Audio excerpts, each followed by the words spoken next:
বিশেষ অভিযান চালিয়ে ভেনেজুয়েলার প্রেসিডেন্ট নিকোলাস মাদুরো ও তাঁর স্ত্রীকে আটক করেছে যুক্তরাষ্ট্রের একটি এলিট ইউনিট।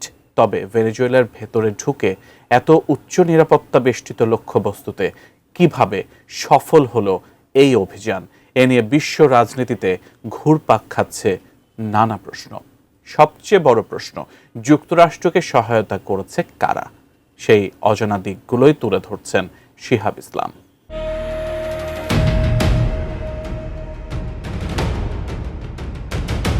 ভেনেজুয়েলার প্রেসিডেন্ট নিকোলা মাদুরো ও তার স্ত্রী সিলিয়া ফ্লোরেসকে গ্রেপ্তারের পেছনে কে বা কারা যুক্তরাষ্ট্রকে সহায়তা করেছে, এ প্রশ্ন ঘিরে এখন তীব্র আলোড়ন সৃষ্টি হয়েছে আন্তর্জাতিক অঙ্গনে।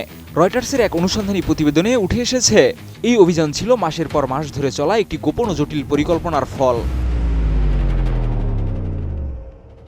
রয়টার্স জানায়, ভেনেজুয়েলার প্রেসিডেন্ট নিকোলা মাদুরো ও তার স্ত্রীকে আটক করার ঘটনা কোনো হঠাৎ সিদ্ধান্ত নয়, বরং কয়েক মাস ধরে পরিকল্পিত এই অভিযানে যুক্তরাষ্ট্রের সামরিক ও গোয়েন্দা সংস্থার পাশাপাশি গুরুত্বপূর্ণ রাজনৈতিক ব্যক্তিত্বরাও সরাসরি যুক্ত ছিলেন।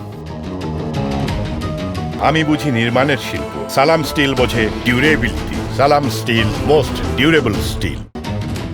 প্রতিবেদন অনুযায়ী গত শনিবার ভোররাতে রাজধানী কারাকাস সহ ভেনেজুয়েলার একাধিক স্থানে বড় পরিসরে অভিযান চালায় মার্কিন বাহিনী। অভিযানে মাদুরো ও তার স্ত্রীকে একটি গোপন নিরাপদ বাসস্থান, যাকে সেফ হাউস বলা হয়, সেখান থেকে তুলে নেওয়া হয়। বর্তমানে নিকোলা মাদুরো যুক্তরাষ্ট্রের নিউ ইয়র্কের একটি আটক কেন্দ্রে আছেন বলে জানানো হয়েছে। তবে তার স্ত্রী সিলিয়া ফ্লোরেসের অবস্থান এখনও নিশ্চিত নয়। যুক্তরাষ্ট্রের প্রেসিডেন্ট ডোনাল্ড ট্রাম্প সামাজিক যোগাযোগ মাধ্যম ট্রুথ সোশ্যালে দেওয়া এক বার্তায় একে দুঃসাহসিক অভিযান বলে উল্লেখ করেন।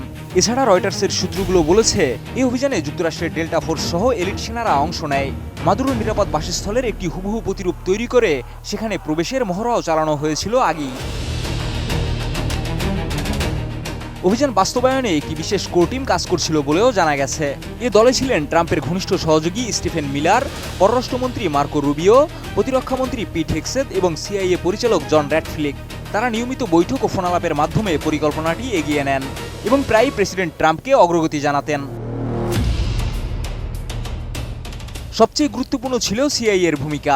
রয়টার্স জানায়, গত আগস্ট মাস থেকেই সিআইএর একটি ছোট দল ভেনেজুয়েলায় অবস্থান করছিল।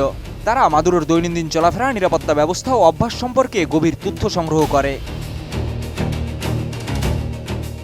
এছাড়া আরও দুটি সূত্রের দাবি, সিআইএর একজন অ্যাসেট অর্থাৎ ভেতরের তথ্যদাতা ছিলেন, যিনি মাদুরোর অত্যন্ত ঘনিষ্ঠ।